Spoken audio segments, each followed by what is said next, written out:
Mackonen's here in the studio now. I mean, it's a very revealing insight into religion in Ethiopia and Christianity particularly. Yeah. It's remained unchanged for nearly a millennium, hasn't it? Yes. So what did you find there, and what was the experience like for you going there to make that film? Well, it's a life-changing experience, and to travel all these the amazing monasteries and the landscape and the spirituality and the society is unbelievable. The journey I had when I do this documentary. So it's not only the religion actually. Okay. The matter is the identity. How this particular African Christianity creates an identity and build a nation.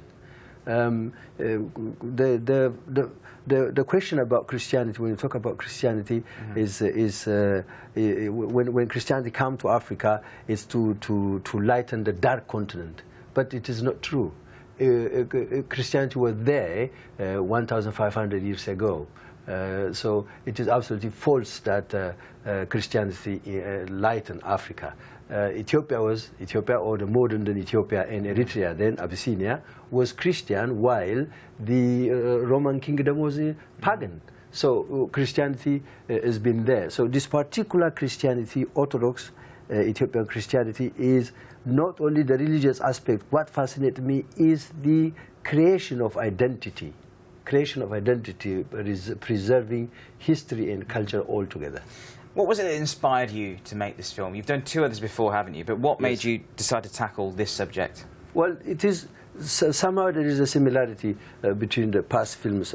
The first film which I did is a 23-minute documentary called The Ethiopian Thinking. It is focused on only for the philosophical concept of Ethiopia, from this Giz language, the characters, the history, the literature.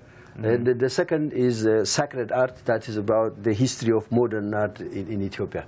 Art also is a big part of the country's culture in the past. So this one, Heaven and Earth, also focusing on how the Orthodox Christianity, Ethiopian Orthodox Christianity, preserve history, identity, culture, all intertwined and all together.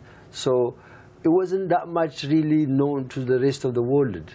That makes me, when I do my research, when I do my postgraduate course at SOAS, School of Oriental and African Studies, about 8-9 years ago, it's not much known to the world. Of course, people, the academics, they know, but no, actually, in a way, has to be promoted. So that is the standpoint for me to do this documentary, and at least as an introductory basis to show the rest of the world.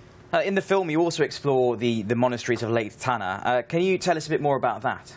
Lake Tana, as you know, people say that, as you know, is the root, the center of the beginning of the Nile River, and it's very spiritual, sacred place. And when I do the boat journey from Bahada to the monasteries, it is a journey. Yeah. It is enlightened.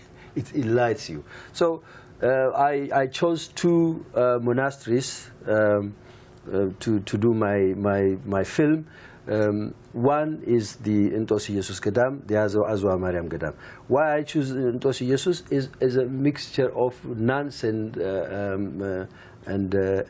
monks live together with harmony, no distinction of gender distinction there, and how they are humble, how they are surviving day-to-day life by you know, extended prayer and working handicraft and stuff like that. So it's just a journey again. Yeah. I must say. And that journey for you, when you went into this project, did you have any idea of what it would entail, and how did you feel going through the filming process to how you are now?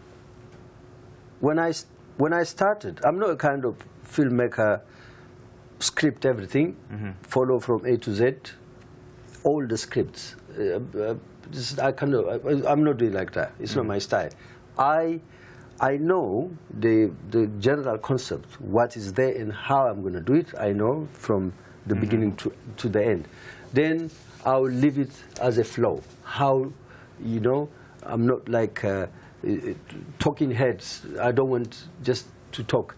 I want to show the lively people, the natural people, the landscape, and I see all nature with human, the connection between. So I did as a kind of research for me as well. So it is enlightening. I learned so much as an African, as an Ethiopian, as a British. I learned so much with this film.